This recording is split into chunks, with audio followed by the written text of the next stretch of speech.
Halo sobat nih, kita hapus lagi yuk Martial Pick. Langsung aja kita gaskan. Mereview sedikit dari part sebelumnya, Yangkai yang telah melanggar peraturan yang diberikan oleh Pak Tua ini dengan cara membunuh kultivator lain. Doi pun harus diseret dan akan dijadikan tumbal pertama dalam percobaan pembukaan lorong dimensi.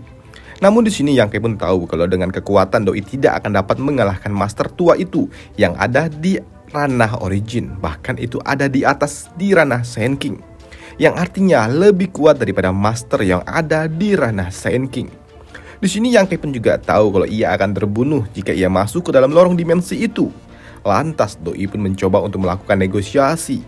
Doi akan menggunakan tekniknya untuk dapat memeriksa lorong dimensi itu tanpa harus menggunakan tubuh fisiknya yang masuk ke dalam lorong hampa itu. Yang pada akhirnya Yangkai pun mendapatkan izin untuk mencoba melakukan apa yang ingin ia lakukan untuk menggantikan tubuh fisiknya. Dan di sini Yangkai pun menggunakan teknik avatar jiwa. Dan itu sungguh mengejutkan seluruh pihak. Mereka tidak menduga kalau ternyata bocah itu dapat menggunakan teknik avatar jiwa. Termasuk Pak Tua ini, Doi pun cukup kagum dengan teknik yang digunakan oleh Yangkai. Ya, karena memang teknik ini dapat digunakan untuk dapat menggantikan tubuh fisik. Dan begitu avatar jiwa milik Yangkai diseret dan masuk ke dalam lorong hampa itu, guduk dar. Avatar jiwa itu pun kembali terhempas dalam kondisi yang sangat menyedihkan. Yang artinya jika itu tubuh fisik, sudah dapat dipastikan orang itu atau Yangkai pasti akan mati. Ya, karena tugas Yangkai telah usai, di sini Yangkai pun dipersilakan untuk pergi oleh Pak Tua ini. Ya, di sini Yangkai pun memang pergi dengan ekspresi yang sungguh-sungguh kesal. Karena itu hampir saja membunuh dirinya. Dan itu juga disambut bahagia oleh kroco-kroco ini. Ya, berkat avatar jiwa milik Yangkai, mereka dapat selamat dari ritual tumbal ini. Setelahnya, di sini Yangkai dan juga Sentu, mereka pun berlari sejauh mungkin dari altar persembahan. Tapi di sini Yangkai pun juga berpikir buat apa kalau mereka ini lari jauh-jauh. Karena sejauh apapun mereka itu, tetap saja Pak Tua itu, Master yang ada di tempat ini pasti dapat menemukan mereka dengan sangat mudah. Di sini Sentu pun juga meminta maaf kepada Yangkai tentang peristiwa yang sebelumnya. Di sini Sentu juga bertanya tentang apa yang terjadi di dalam tanah, di dalam lorong hampa.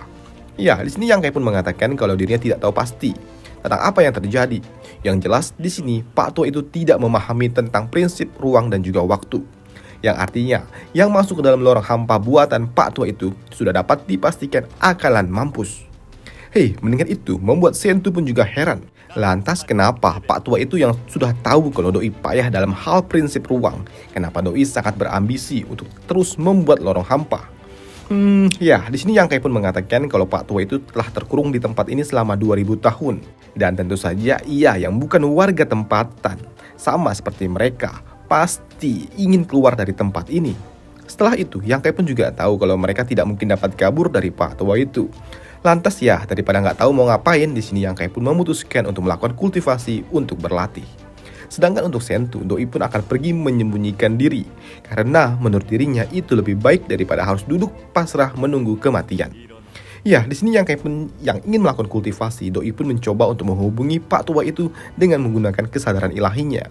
Dan Doi pun juga mendapatkan izin dari Pak Tua itu, ya karena memang Pak Tua itu merasa kalau dirinya tidak membutuhkan Yangkai untuk saat ini. Namun di sela-sela perjalanan Yangkai menuju tempat kultivasinya, Doi pun dihampiri oleh dua gadis imut ini. Di sini gadis-gadis kecil itu pun bertanya, apakah benar Yangkai telah membunuh senior mereka? Ya, di sini Yangkai pun tidak membantah dan tidak membenarkannya pula. Dan itu sungguh-sungguh membuat mereka bingung. Si gadis kecil ini juga tidak begitu yakin, apalagi senior mereka itu berada di ranah Saiyan tingkat 3 dan mendapatkan pelatihan khusus dari master mereka. Hei, mendengar itu, Yangkai pun malah bertanya, apakah di mata mereka ini Yangkai itu selemah itu? Ya, hal itu pun dibenarkan oleh gadis-gadis ini. Bahkan gadis ini pun juga cukup yakin kalau mereka dapat membunuh Yangkai jika mereka mau. Tapi di sini Yangkai pun juga tahu kalau poinnya bukan itu yang membawa mereka datang ke tempat ini. Lantas Yangkai pun bertanya, apa tujuan mereka datang menemui dirinya? Ya, di sini mereka pun datang untuk mengucapkan terima kasih karena telah menyelamatkan mereka di dalam Star Sky beberapa waktu lalu. Selain itu, mereka pun juga meminta maaf kepada Yangkai perihal peristiwa Yangkai dengan seniornya, apalagi ketika master mereka memberikan suatu perintah untuk membunuh Yangkai jika memiliki kesempatan. Ya, di sini Yangkai pun paham akan situasinya, tapi di sini Yangkai pun juga berujar kalau dirinya tentu saja tidak akan tinggal diam jika memang dirinya diincar untuk dibunuh. Ya, karena tidak ada lagi yang ingin diceritakan, di sini Yang Kai pun kembali bertanya balik. Doi bertanya, apa keuntungan yang akan diterima oleh si kampret Wei jika memang mereka berdua ini, si gadis-gadis kembar ini tewas di Star Sky? Ya, jika memang mereka harus mati, yang artinya master mereka hanya perlu fokus untuk melatih Wei yang merupakan murid satu-satunya dari master mereka. Oke. Di sini Yang Kai pun juga kembali bertanya, lantas bagaimana kalian bisa tersesat di Star Sky itu? Tanya Yang Kai lagi. Ya, Senior Wei telah menghubungi kami untuk kami menunggu di tempat itu agar master mereka dapat menemukan mereka dan menjemputnya. Bahkan kami juga tidak menduga kalau ternyata kami malah digiring dan bertemu dengan orang-orang dari Bintang Ungu. Dan tiba-tiba saja mereka pun ternotis dengan kejanggalan itu. Tapi tiba-tiba saja wush, Yang Kai pun pergi menjauh. Ya, setelah berbicara panjang lebar, pada akhirnya Yang Kai pun dapat pergi menuju gua untuk fokus melakukan kultivasi. Di sini Yang Kai pun juga merasakan kalau dirinya sepertinya akan segera menembus ranah sains tingkat 2. Setelah beberapa hari melakukan kultivasi, Doi pun memeriksa tempat ini dengan menggunakan kesadaran ilahinya. Bam! Doi merasa kalau energi di dunia ini bergejolak. Bahkan dengan kesadaran ilahinya, Pak Tua kampret itu lagi-lagi memanggil Yang Kai untuk segera pergi menuju altar lorong hampa. Ya, tanpa adanya perlawanan, di sini Yang Kai pun tiba. Tapi di sini Yang Kai pun juga sedikit protes karena dirinya merasa kalau ia tidak melakukan apapun akhir-akhir ini. Dan kenapa Doi juga harus lagi-lagi dipaksa ke tempat ini. Dan Pak Tua itu pun berujar, kenapa? Nggak suka kau? Iya, tentu saja. Cuma ya, mau bagaimanapun apa yang harus aku lakukan, ujar dari Yang Kai. Ya, biasanya Pak Tua ini menyukai dengan kata-kata manis, tapi tidak untuk kali ini. Sepertinya Doi sudah mulai gila dan juga stres. Doi juga mulai menceritakan tentang masa lalunya. Dulu ia menembus ranah Saiyan King di usia 100 tahun dan hidup bebas. Tapi ia mulai menjadi gila ketika dalam suatu malam, tiba-tiba saja musuhnya datang dan membunuh istri dan juga keluarganya. Ya, saat itu Doi juga tidak mati, tapi terombang-ambing di angkasa dan berakhir di tempat ini. Doi pun juga memang selamat dari peristiwa itu dan dapat menembus ranah origin di tempat ini. Tapi itu semua tidak ada artinya karena ia harus balas dendam. Doi harus membunuh para pembunuh yang telah membunuh keluarganya. Ya, di sini Yang Kai pun paham, tapi di sini Yang Kai pun juga berujar, mungkin saja musuh-musuh Pak Tua itu telah mati karena memang kejadian itu telah lama sekali, sudah 2000 tahun lalu. Ya, tapi di sini Pak Tua itu pun tidak peduli.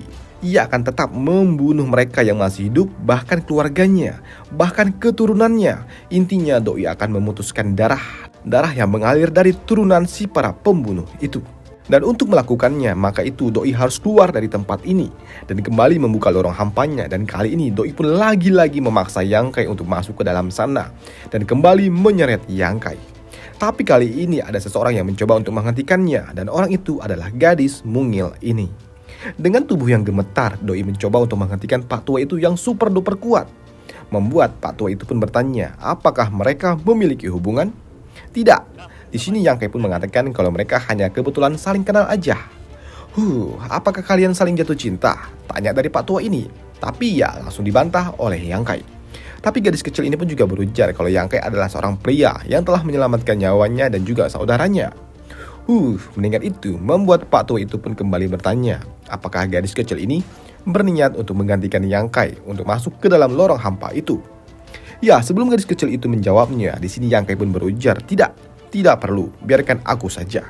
Dan benar saja ketika Yang Kai diseret dan juga dihempaskan masuk ke dalam sana. Dan setelah menghempaskan Yang Kai, lantas ketika gadis mungil itu diseret dan juga akan dijadikan tumbal kedua, tiba-tiba saja Pak Tua itu pun merasakan ada sesuatu yang janggal dengan Yang Kai.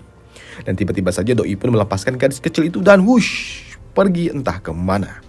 Sedangkan di tempat lain sekitar beberapa ratus kilometer dari altar lorong hampa, tiba-tiba saja Yang Kai pun muncul dari lorong hampa buatannya. Dan begitu Doi keluar dan melihat ke sekitar, ternyata Pak Tua itu pun telah datang dengan sangat cepat ke arah dirinya. Dan begitu Doi ingin menangkap Yang Kai, Yang Kai pun kembali menghilang, masuk ke dalam lorong hampa buatannya. Dan kemanapun Yang Kai pergi dan ketika ia keluar, di situ Pak Tua itu pun muncul juga. Kejar-kejaran mereka pun tidak berhenti dan pada akhirnya berhenti ketika Pak Tua itu bersumpah kalau dirinya tidak akan menyakiti Yang Kai. Di sini Pak Tua itu pun juga berusaha untuk melakukan negosiasi dengan Yang Kai. Karena Doi tahu kalau teknik yang dimiliki oleh Yang Kai itu lebih stabil daripada teknik ruang yang ia miliki. Ya, di sini Yang Kai pun tidak keberatan, tapi Yang Kai memiliki syarat, yaitu Pak Tua itu harus bersumpah. bersumpah dengan atas nama istri dan juga anaknya. Karena Yang Kai tahu kalau Pak Tua itu begitu menyayangi keluarganya, dan itu membuat Pak Tua itu pun murka. Berani-beraninya Yang Kai memaksa dirinya harus bersumpah atas nama keluarganya. Tapi di sini Yang Kai pun bodoh amat. Kalau mau bekerja sama, maka lakukan. Jika tidak mau, maka dirinya lebih memilih untuk berada di dalam lorong hampa ini selamanya. Yang memaksa Pak Tua itu pun tidak memiliki suatu pilihan lain selain harus bersumpah di hadapan Yang Kai. Tapi ternyata sumpah pertama yang diberikan oleh Pak Tua itu tidak dapat diterima oleh Yang Kai, karena ada sesuatu yang belum disebutkan oleh Pak Tua itu, dan meminta Pak Tua itu untuk bersumpah ulang. Dengan mengucapkan sumpah kedua yang lebih menyedihkan, tentu saja barulah di sini Yang Kai dapat tenang dan bersedia untuk bekerja sama. Dan benar saja, tak lama setelahnya tiba-tiba saja Yang Kai dan Pak Tua itu pun muncul kembali. Mereka berdua pun tiba-tiba saja muncul di depan altar, membuat mereka semua yang ada di tempat ini cukup terkejut. Di sini Yang Kai pun juga mengatakan kalau lorong hampa yang dimiliki oleh Pak Tua itu tidak stabil dan jangan digunakan lagi untuk sementara waktu. Karena memang hal itu malah membuat ruang dimensi yang ada di dunia ini menjadi tidak stabil. Dan nanti jika ruang telah stabil, Doi akan mencoba untuk mencari cara. Dan benar saja, kini Pak Tua itu pun patuh dengan Yang Kai dan mengikuti semua permintaan Yang Kai. Di sini Pak Tua ini juga bertanya kepada Yang Kai berapa lama waktu yang dibutuhkan oleh Yang Kai. Tapi di sini Yang Kai pun mengatakan kalau dirinya tidak tahu berapa lama waktu yang ia butuhkan. Mungkin saja setengah bulan, beberapa bulan, atau beberapa tahun.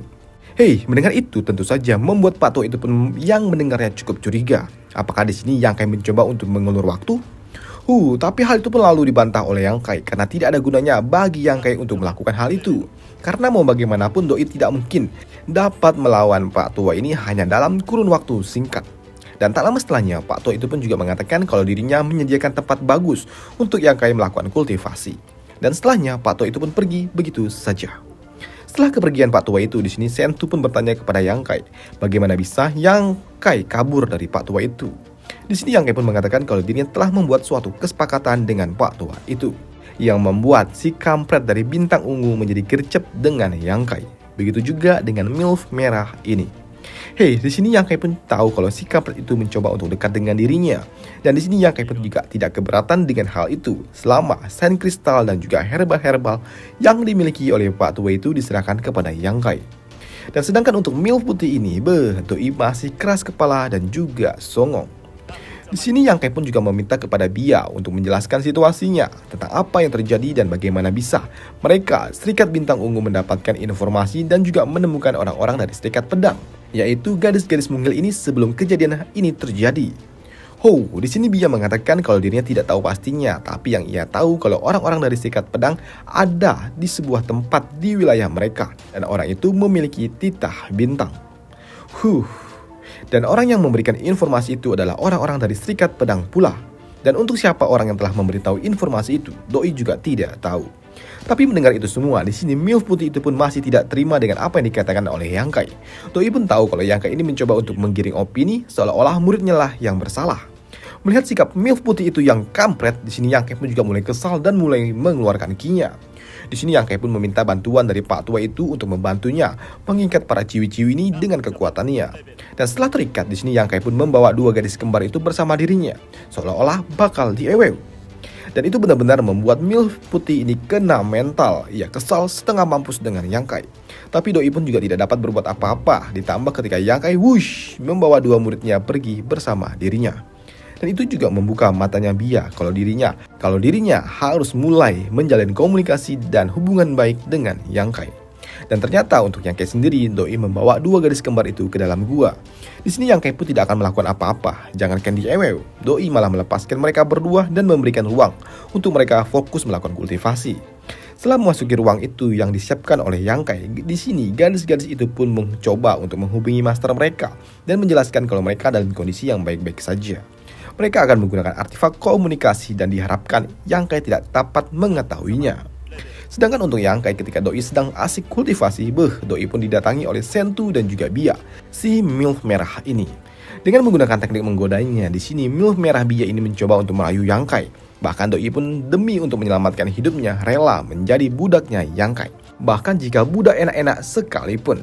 Sedangkan untuk Sentu, Doi pun begitu diberikan pil haram tingkat sains, Doi pun lalu ngacir begitu saja. Sedangkan untuk Bia, Doi pun mendapatkan pelindungan dari Yang Kai. Doi bersedia meminjat bahu Yang Kai dengan menggunakan boba miliknya, dan itu sungguh luar biasa bagi Yang Kai. Tapi di sini Yang Kai pun juga tahu kalau dirinya tidak akan mempan dengan teknik menggoda. Bahkan Doi juga tidak tertarik untuk berbuat mesum dengan gadis merah ini. Karena jika Yang Kai mau, Doi masih memiliki dua wanita kecil yang masih perawan daripada sama jengger ayam. Waduh. Hei, ya walaupun kata-kata Yang Kai ini sempat membuat mental Bia kena, tapi di sini Bia pun juga tidak mau kalah. Doi berujar kalau Doi dapat melatih para ciwi-ciwi itu untuk patuh, bahkan sampai mau memberikan tubuh mereka sendiri kepada Yang Kai. Tapi di sini Yang Kai pun tidak tertarik dengan hal itu. Di sini Yang Kai pun mengizinkan kepada Bia untuk berada di dalam gua ini untuk berlindung. Tapi di sini Yang Kai pun juga meminta kepada Bia untuk pergi dari ruangannya dan jangan masuk ke ruangan Yang Kai tanpa seizin Yang Kai.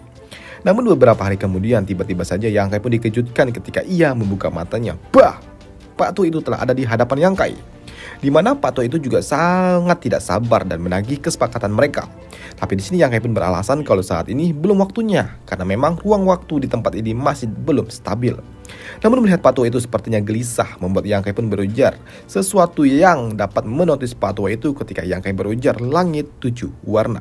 Dan tiba-tiba saja Pak Tu itu pun lalu memegang pundaknya Yang Kai dan hush, tiba-tiba saja mereka ada di atas langit. Dari atas sini Yang Kai pun merasakan kalau ruang di tempat ini sungguh sangat kacau dengan energi yang saling tumpang tindih. Tapi di sini Master Tua itu pun juga curiga kalau ada sesuatu yang disembunyikan lagi oleh Yang Kai selain teknik merubek ruang milik Yang Kai itu. Dan benar saja ketika Pak Tua itu bertindak agresif dan mulai menangkap Yang Kai, Doi dapat menemukan buku hitam milik Yang Kai. Di sini Pak Tua itu pun juga tahu kalau Yang Kai memiliki dua sumber kekuatan yang saling bertolak belakang, dan Yang Kai hanya menggunakan salah satunya ketika Yang Kai mulai bertarung. Dan Doi juga menyarankan jika Yang Kai dapat menyatukan dua kekuatan itu, maka Yang Kai akan menjadi super duper OP. Tapi ketika Yang Kai bertanya tentang apa metode yang harus ia lakukan, Pak Tua itu pun juga tidak tahu caranya, tidak tahu cara melakukannya. Namun ketika Pak Tua itu memeriksa buku milik Yang Kai, Doi ternotis ketika ternyata Yang Kai memiliki pohon ajaib. Selain itu, Doi juga mengeluarkan dua buah batu hitam dan juga satu batu esensi darah. Doi juga bertanya kepada Yang Kai, dapat dari manakah benda ini? Dan Doi juga meminta kepada Yang Kai untuk merawatnya dan membesarkannya dengan baik-baik. Setelah itu, Doi pun juga mengembalikan buku milik Yang Kai dan hush, hilang begitu saja. Sedangkan untuk Yang Kai, ya udahlah, Doi pun kembali ke dalam gua miliknya saja. Dan setibanya Yang Kai di pintu masuk gua, Doi pun kembali bertemu dengan MILF putih ini yang sedang intip-intip. Tapi di sini Yang Kai pun cuek aja, bodoh amat. Doi pun masuk begitu aja. Dan tak lama setelahnya, MILF putih itu pun dihampiri oleh pimpinan dari Serikat Bintang Ungu. Doi berujar sebenarnya Doi sangat kesal dengan Yang Kai dan berniat untuk membunuhnya. Jika memang Yang Kai tidak mendapatkan pelindungan dari Pak Tua itu, pasti Doi akan segera membunuh Yang Kai. Di sini MILF putih itu pun bertanya tentang apa yang dikatakan oleh Yang Kai dulu tentang muridnya Wei. Tapi di sini si kampret ini berpura-pura tidak tahu. Tapi mendengar kalau si kampret itu ingin membunuh Yang Kai, di sini MILF putih itu pun tidak peduli karena Doi tidak akan melakukan itu untuk membantu si kampret ini. Sedangkan untuk Yang Kai di dalam gua kultivasinya, Yang Kai pun mencoba untuk menyatukan dua kekuatan yang ada di dalam tubuhnya yang saling bertolak belakang itu. Tapi sayangnya dalam percobaan pertama, Doi harus gagal. Dan tak lama setelahnya muncullah dua orang gadis kembar itu. Mereka pun meminta izin kepada Yang Kai untuk keluar untuk mengabari master mereka. Tapi di sini Yang Kai pun berujar, bukankah mereka telah melakukannya dengan menggunakan artefak? Lantas apa yang perlu dikhawatirkan? Ternyata di sini mereka berdua pun tidak menduga kalau ternyata Yang Kai menyadari apa yang mereka lakukan. Di sini Yang Kai pun juga berujar jika master mereka masih saja keras kepala dan mencari celah untuk membunuhnya, maka Yang Kai tidak akan pernah tinggal diam. Setelahnya kedua gadis kembar itu pun pergi begitu saja. Dan kini giliran MILF merah inilah yang datang menghampiri Yang Kai. Di sini Yang Kai pun bertanya kepada Bia apakah ia tahu tentang informasi para kultivator yang dapat menguasai dua kekuatan yang berbeda. Tapi sayangnya di sini Bia pun tidak mengetahui hal itu karena memang itu sungguh sulit dan tidak masuk akal. Dua kekuatan, dua atribut yang berbeda dijadikan satu. Ini sungguh sulit. Tapi di sini Bia pun malah mengatakan biasanya para Grandmaster hanya akan berfokus untuk melatih satu atribut aja hingga ke titik maksimalnya, dan itu lebih realistis daripada meningkatkan dua potensi kekuatan, dan itu sungguh tidak mungkin ada. Tapi ya kalau bertemu dengan dua kultivator yang memiliki dua atribut berbeda dan saling bekerja sama, Doi pernah melihatnya. Mereka saling menutupi kekurangan satu sama lain. Dan itu mengingatkan Yang Kai akan kekuatan Yin dan juga Yang. Dan ketika ia mencoba untuk memahami kekuatan yang pernah ia lakukan dulu bersama Suyan di dalam kultivasi ganda, Yang Kai pun perlahan-lahan mencoba untuk mengalirkan ki-nya, dan terlihatlah true ki milik Yang Kai mulai bereaksi dengan ki iblis miliknya. Dan itu membuat energi yang ada di sekitaran tubuh Yang Kai mulai menjadi tidak stabil. Dan begitu Bia ingin mendekati Yang Kai, slap! Doi pun tiba-tiba ditarik oleh Pak Tua ini. Pak Tua ini juga bertanya tentang apa yang dikatakan oleh Bia kepada Yang Kai, hingga Yang Kai dapat menggunakan metode baru ini untuk menggabungkan dua kekuatan yang ada di dalam tubuhnya. Namun kekuatan Yang Kai yang tidak stabil itu membuat Pak Tua ini pun tahu, dan tiba-tiba saja ia lalu kabur karena Doi tahu bakal terjadi suatu ledakan ki. Dan itu pun disusul oleh Bia dan juga Sentu yang baru saja tiba. Mereka kabur dari dalam gua dan duar! Terjadilah ledakan ki super besar. Ledakan dua sumber energi ki yang saling bertolak belakang dan mulai menyatu satu sama lain. Di sini Bia dan juga Sentu memang terlihat sangat gelisah. Berbeda dengan MILF putih ini, Doi pun begitu senang jika memang Yang Kai tewas dalam peristiwa itu. Sedangkan untuk Yang Kai, Doi melakukan penerobosan kultivasi dengan kekuatan barunya itu, yang membuat Yang Kai pun sudah pasti akan menjadi super duper OP lagi dari yang sebelumnya. Melihat energi yang super besar dilepaskan oleh Yang Kai membuat mata mereka pun terbuka. Kalau Yang Kai ini memang super duper OP, memiliki potensi yang sangat luar biasa di masa depan. Bahkan di sini MILF putih itu pun mengatakan kepada muridnya untuk melupakan apa yang sebelumnya ia katakan tentang mencari informasi atau kesempatan untuk segera mengeksekusi Yang Kai. Tapi kali ini Doi pun malah menyuruh muridnya untuk dekat-dekat dengan Yang Kai. Bahkan lebih baik jika mereka dapat membawa Yang Kai masuk ke dalam serikat pedang milik mereka. Sedangkan untuk Yang Kai, ketika Doi selesai melakukan penerobosan, Doi pun dihampiri oleh Pak Tua ini. Dan ternyata selama Yang Kai melakukan penerobosan, Pak Tua inilah yang menjaga Yang Kai. Dan ternyata Pak Tua ini pun juga mengatakan dan akan memberikan waktu kepada Yang Kai selama 1 bulan untuk melakukan kultivasi pemulihan. Tapi Pak Tua itu juga kembali memperingatkan Yang Kai tentang kesepakatan mereka. Di sini Pak Tua itu juga memberikan tanda kepada Yang Kai. Ya, Doi menggunakan tanda ini untuk mengawasi Yang Kai. Setelah kejadian itu, beberapa hari kemudian, Yang Kai yang pergi menuju altar lorong hampa, Doi pun memeriksanya dan merasakan sebenarnya metode yang digunakan oleh Pak Tua itu tidak terlalu buruk dalam mencoba membuka lorong hampa. Hanya saja bahan yang digunakannya adalah bahan sisa-sisa dari reruntuhan kapal perang yang membuat lorong hampa ini menjadi tidak stabil. Dan Doi juga tidak memiliki bahan yang cukup, dan mungkin saja Doi akan berhasil jika saja ia memiliki barang-barang dan juga bahan-bahan yang mumpuni. Dan tak lama setelahnya, tiba-tiba saja Yang Kai pun dikelilingi oleh orang-orang. Di tempat itu juga, di sini, pimpinan dari Serikat Bintang Ungu bertanya kalau dirinya mendengar kalau senior tua itu membutuhkan bantuan Yang Kai. Lantas Doi pun juga bertanya apa yang dibutuhkan oleh Pak Tua itu dari Yang Kai. Yang Kai pun mengatakan jika orang ini kepo, silakan tanya langsung kepada Pak Tua itu. Setelahnya Yang Kai pun pergi begitu saja. Ya, Yang Kai pun melakukan hal ini atas perintah dari Pak Tua itu. Yang Kai pun yang telah naik level kultivasinya, Doi pun merasakan kalau kekuatannya jauh lebih meningkat, bahkan kemampuannya dalam merobek ruang. Dan itu pun disadari oleh Pak Tua ini yang menyadari sepertinya Yang Kai memang mengalami kemajuan. Sedangkan untuk Yang Kai yang terus menjelajahi tempat ini, Doi pun menemukan sumber energi yang begitu besar di celah-celah benua. Yang Kai pun mengira benda ini adalah inti dari kekuatan atau dataran ini. Dan ia juga menduga sepertinya Pak Tua itu tidak tahu tentang benda ini. Dan untuk meyakinkan pendapatnya itu, di sini Yang Kai pun mencoba bertanya sesuatu kepada Pak Tua itu. Dan sesuai dengan apa yang dugaan Yang Kai, ternyata Pak Tua itu tidak tahu tentang apa yang dimaksud oleh Yang Kai. Tapi atas pertanyaan dari Yang Kai itu membuat Pak Tua itu pun curiga, apakah Yang Kai menemukan atau mencari tahu tentang sumber energi bintang. Tapi di sini Yang Kai pun beralasan kalau dirinya berasal dari dunia kecil yang tidak tahu apa-apa. Bahkan orang-orang dari dunia saja tidak tahu apa itu Star Sky. Di sini Pak Tua itu pun menjelaskan kalau Star Master yang merupakan seorang kultivator yang dapat memberikan cap jiwa ke dalam bintang, maka orang itu akan menjadi tuan dari bintang itu, dan jelas orang itu akan paham tentang bintang itu secara keseluruhan. Bahkan Doi dapat menciptakan bencana di dalam bintang yang ia miliki, dapat merubah gunung menjadi sungai ataupun sebaliknya. Dan di sini Pak Tua ini juga curiga apakah Yang Kai menemukan sumber kekuatan inti bintang yang ada di dunia ini. Tapi ya rasanya kalau di tempat ini tidak memiliki sumber energi bintang, karena ternyata dirinya telah mencari selama 1500 tahun dan tidak menemukan apapun itu. Sedangkan untuk Yang Kai sendiri, Doi pun tidak sadar kalau ternyata benda yang ia temukan itu adalah inti dari sumber energi bintang dari dunia ini. Dan Yang Kai yang terus bereksperimen dan juga meninggalkan klon jiwanya di dekat energi bintang itu, membuat seiring waktu dapat mempelajari dan juga meningkatkan kemampuan ruang dan juga waktu. Hingga di suatu hari tiba-tiba saja Yangkai pun yang baru saja berlatih tiba-tiba Doi merasakan bau darah. Dan ketika Doi mencoba untuk memeriksanya dengan kesadaran ilahinya, ternyata Doi pun menemukan seseorang yang tewas. Dan ternyata orang itu tewas akibat perbuatan dari Pak Tua kampret itu.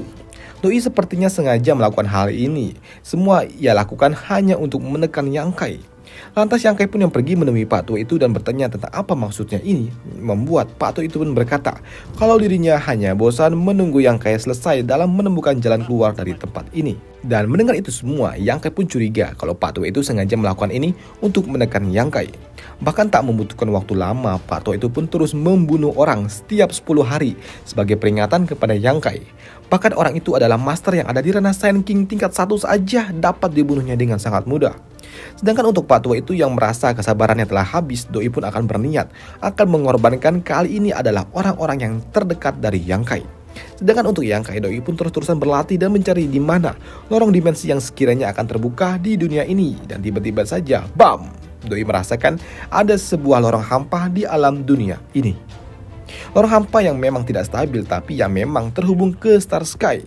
Di sini untuk menandakan di mana lorong hampa itu berada, Yangkai pun meninggalkan beberapa kesadaran ilahinya. Sebenarnya Yangkai dapat pergi saja langsung sendiri gitu. Tapi jika ia melakukannya, maka orang-orang yang ada di tempat ini pasti semua akan dibunuh oleh Pak Tua itu. Yang membuat Yangkai pun memutuskan untuk menemui Pak Tua itu kembali dan juga berujar, "Oi Pak Tua, kita bisa pergi dari dunia ini." Yang membuat Pak Tua itu pun yang mendengar perkataan Yangkai, tubuhnya pun lalu gemetar. Doi bergetar bahagia. Doi tidak menduga kalau dirinya akhirnya dapat keluar dari tempat ini. Yang membuatnya pun tertawa lepas, yang menimbulkan tekanan energi yang sangat kuat yang dapat dirasakan oleh semua orang yang ada di dunia ini. Tapi Pak Tua itu yang ingin segera pergi harus menahan sedikit ketika Yangkai berujar, "Tunggu dulu, karena ada beberapa orang yang ingin aku bawa." Dan tiba-tiba saja satu persatu rekan-rekan milik Yangkai, mereka pun merasakan tubuh mereka gemetar ketakutan. Karena mereka tahu kalau ternyata mereka dipanggil oleh Pak Tua kampret itu. Mereka pun mengira kalau mereka akan dipanggil dan juga akan dipenggal untuk dijadikan tumbal. Tapi nyatanya mereka inilah yang akan diselamatkan oleh Yangkai untuk pergi meninggalkan dunia sempit ini. Dan selesailah alur cerita dari Martial kita di sini dan sampai jumpa di video selanjutnya. Ini 27 menit. Sampai jumpa. Bye.